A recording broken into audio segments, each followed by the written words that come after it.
ভারত পাকিস্তানের যুদ্ধবিরতিতে যুক্তরাষ্ট্রের হাত নেই বললেন জয়শঙ্কর।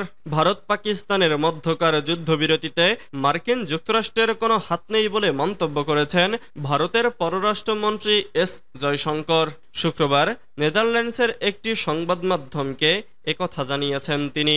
ডয়চে ভেলের এক প্রতিবেদনে বলা হয়, অপারেশন সিঁদুর এবং পরবর্তী ভারত পাকিস্তান সংঘর্ষ নিয়ে প্রশ্ন করা হলে জয়শঙ্কর বলেন, দুই দেশের মধ্যে যুদ্ধবিরতির চুক্তি একেবারেই দ্বিপাক্ষিক, সেখানে তৃতীয় কোনো দেশের হাত নেই।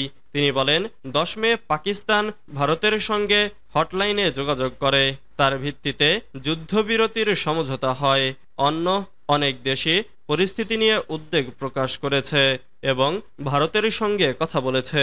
যুক্তরাষ্ট্র তার মধ্যে পড়ে, কিন্তু যুক্তরাষ্ট্র দুই দেশের মধ্যে মধ্যস্থতা করেনি।